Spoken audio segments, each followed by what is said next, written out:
Thanks to everyone who have subscribed. If you have not, please do. And thanks for coming out here. I really appreciate you. Wow, this is a revelation. We need to know exactly what happened and how it all started. Here the news goes. How three northern governors created Boko Haram. My people, you need to hear this. A Borno State-based clergy and Director General Central for Justice on Religious and Ethnicity in Nigeria, Reverend Kalimu Musa Dikwa, has said three governors from the north started Boko Haram in Nigeria shortly after the return of democracy to the country in 1999. Musa Dakwa declared to have sent messages to personalized and media organization in Nigeria, informing them of a clandestine plan going on in the region to build and unleash the militants on the country. The creation of Boko Haram has started in 2000. I sent some messages and statements to some people and media organizations then. When Olusegun Obasanjo became the president of Nigeria in 1999, he appointed service chiefs, all from the northern region, Central, Benue, Plateau, Kogi, and Kwara states. Incidentally, all of them were Christians. The development prompted three northern governors to come up with the idea of creating and releasing Islamic militants to fight for Islam because they felt Olusegun did not appoint their own, what they describe as pure Hausa Fulani Northerners, as service chiefs. From there, they created Islamic militants. These governors contributed 100 million each to buying working equipment, uniforms, and so on from for the militants. Immediately, Nigerians started experiencing religious crisis.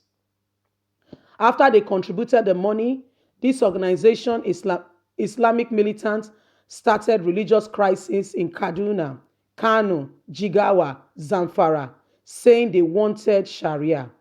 The aim was to intimidate and oppress the Christians.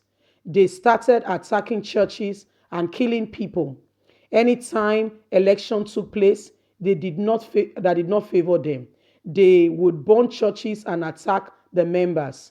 They never went to offices or public parties or the Independent Electoral National Commission office to carry out the attack.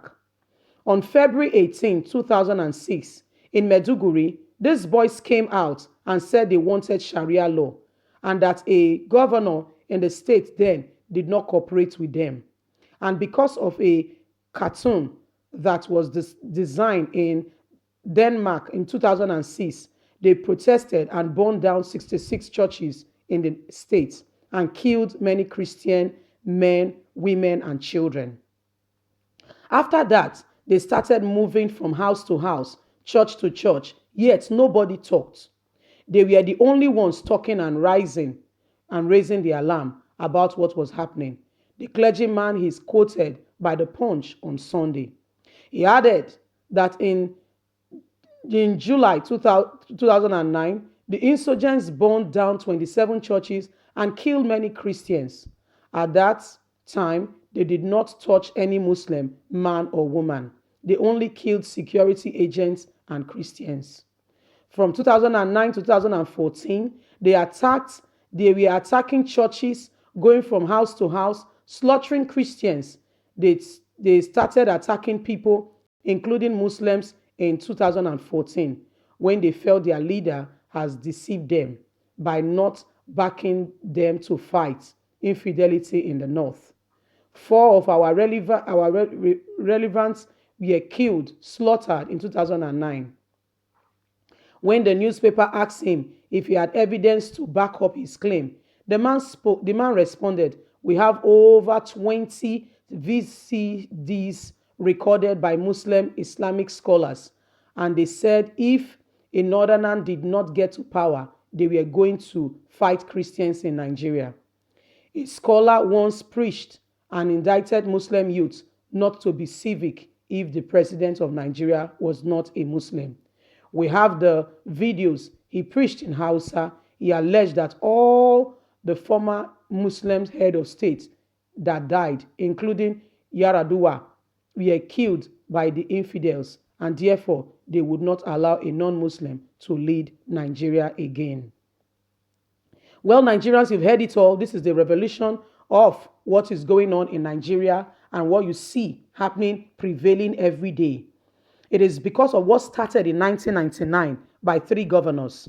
Though he did not state out the names of the governors, but you can see that Nigeria has been on this fight.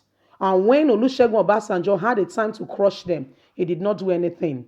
It went on. Even Jonathan did not really do much. And today, they are a full-blown people.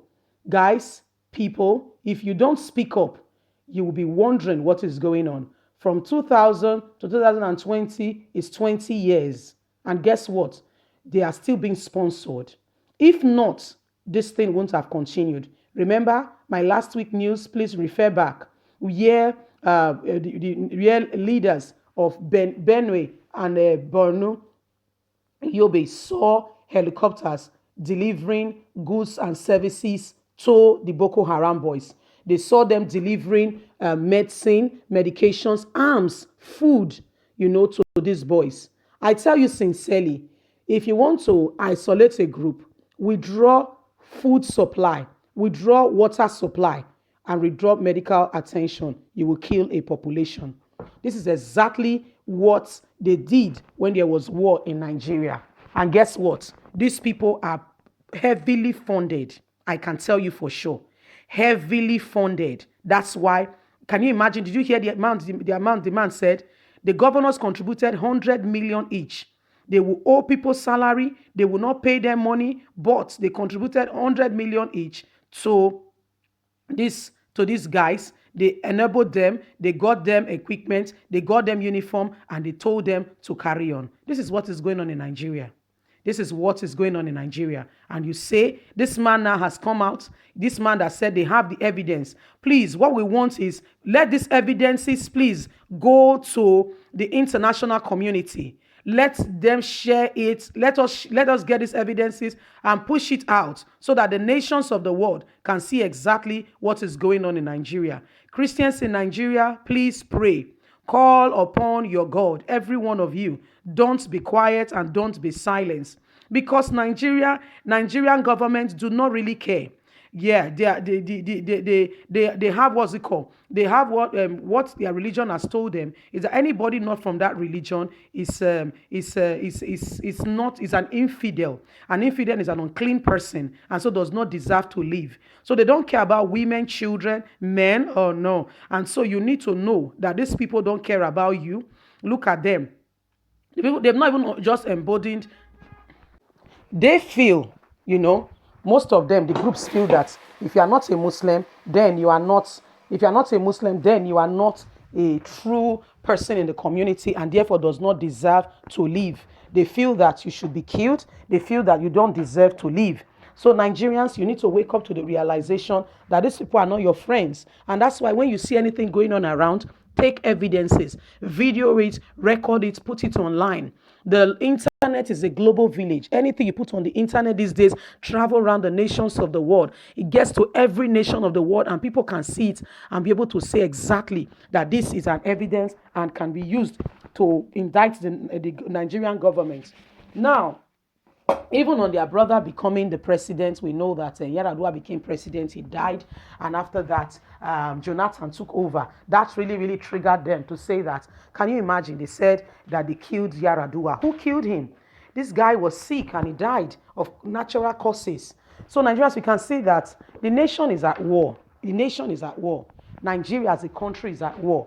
We all need to realize this. The earlier we realize it and begin to walk like that and begin to make sure that we don't think that this Fulani herdsmen walking around are your friends. You are cautious, you are careful. The earlier you realize and behave in that order, the better for everyone and the good it will do for everyone. Please don't forget to like, share, subscribe. Click on the notification button so you can get all our latest news. We are here to keep you up to date with all that is going on in Nigeria and around the world. Remember, you have a voice. Use it. Don't let anybody make you feel that you don't have a voice. Thanks for listening. God bless. Have a good day. Bye.